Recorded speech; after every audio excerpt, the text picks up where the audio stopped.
Hello YouTube, Handgun Harry here. Today I'm going to be going over mounting a scope on this Benjamin Trail 22 caliber air rifle.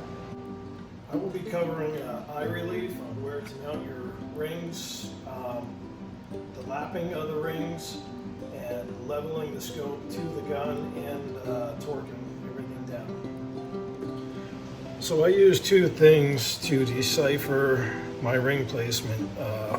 One is eye relief, and two is I want to get the rings as far apart as I can on the scope, as wide as possible.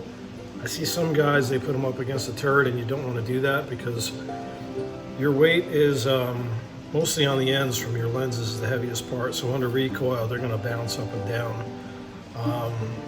So you want to get your rings as wide as possible, but you don't want them all the way up on the very edge. You want to be back like an 1/8 inch because there's a radius here that you don't want to crush.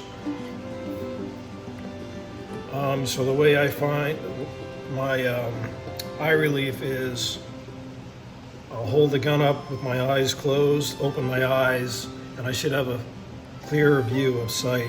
If I don't, I may have to move the scope back a little further or forward a little further so that when I hold it up, open my eyes, I have a clear view. I don't have to move my head forward or back to get a clear view. Okay, so once I decipher where my rings are going to be on a long distance firearm, meaning 100 yards plus, I would lap the rings. If it's a close range, like a shotgun, a rimfire, or this air rifle, I wouldn't bother to lap the rings. But what I do is I take a 200 to 300 grit lapping compound, and I lay it in the rings and coat the rod. And then I just go back and forth with it, a little pressure, turn it, go back and forth, turn it, go back and forth. And I do that until at least 75% of these rings clean up. I don't bother doing the top half is because these are pretty thin, and when you tighten them down, they will bend, and it's not going to be consistent. They're kind of free floating, if you will, based on where your screw placement is. So I only lap the bottom part of the rings if I lap. Okay, so the next thing I want to do here is I want to make sure everything is nice and clean. There's no oil on it so it doesn't slip and slide around on me under recoil. So I'll take a little bit of alcohol here and just wipe out any oil residue off the rings as well as the scope.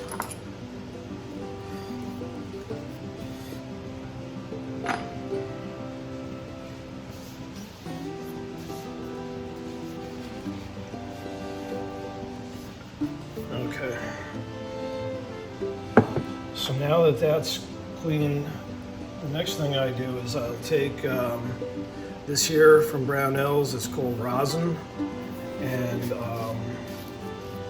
this is kind of like a grit that will stop the scope from sliding around on me. And I just take a pipe cleaner, stick it down in here, tap it off. You don't want an excessive amount, just a very light amount.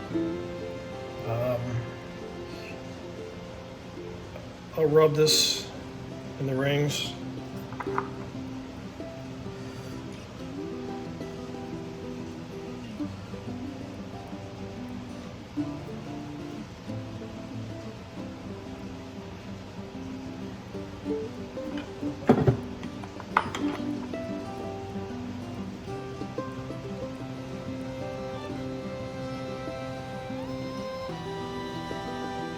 And then I'll just blow any excess off because I don't want it to be embedded into the scope. I just want it to hold it. It's kind of like a powder. So now there's a very light residue. So next thing I want to do is level my scope. I got to level the scope to the gun. So I have this device right here that I put on the mount to level the gun itself.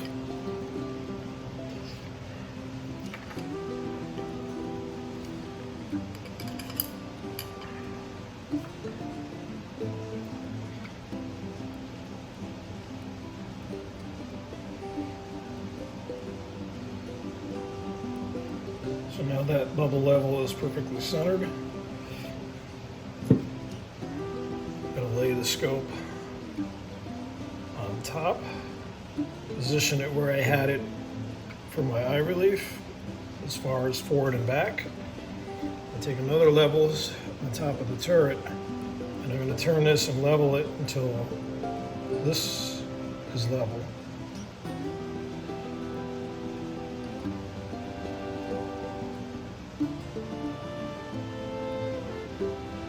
Okay, so the next thing I'm going to do is put my rings on and start to tighten them down in a crisscross pattern so I don't twist the scope very lightly at first.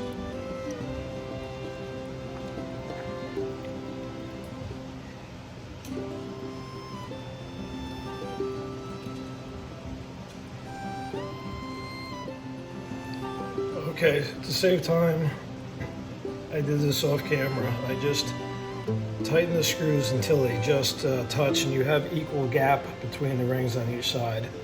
Nothing's tight at this point. I can still twist it and turn it and level it if I need to. So before I tighten anything else down, I'm going to finish tightening the rings.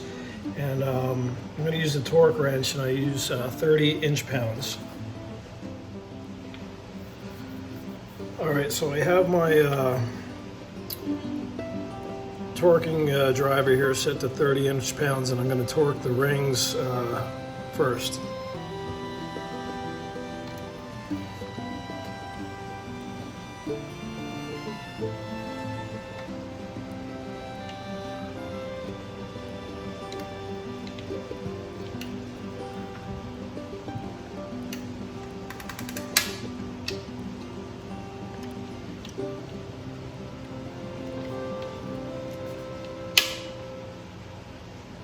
And you just go until it clicks.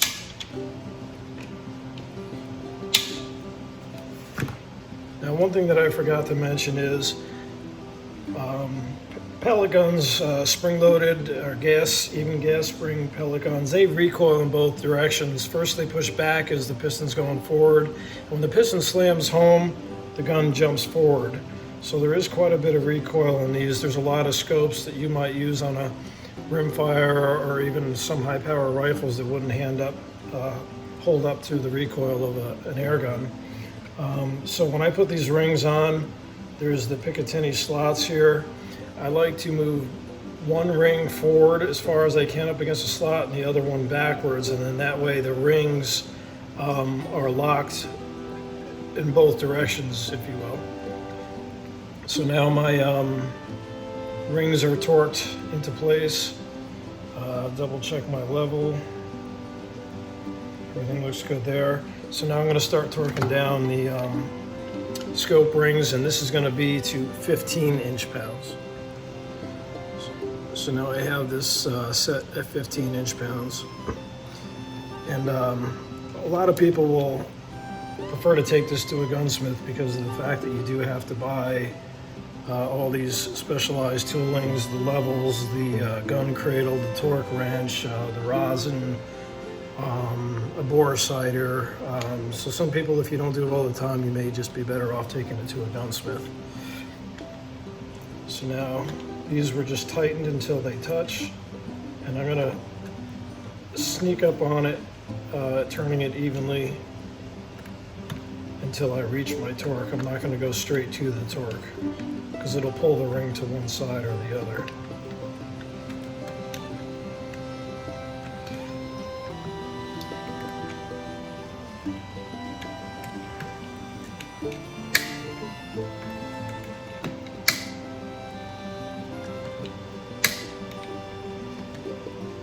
And then I'll go over it again.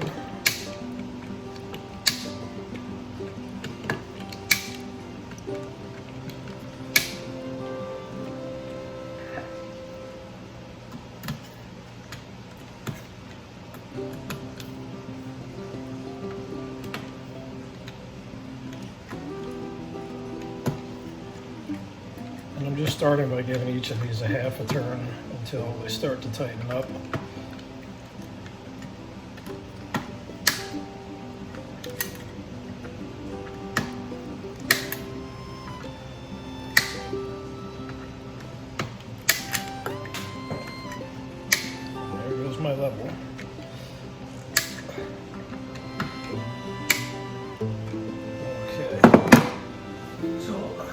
double check myself just to make sure nothing moved here.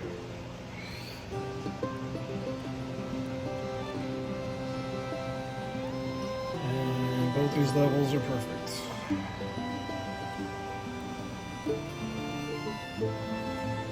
So at this point, everything's level, everything's torqued down. The next thing you would want to do is to bore sight your gun.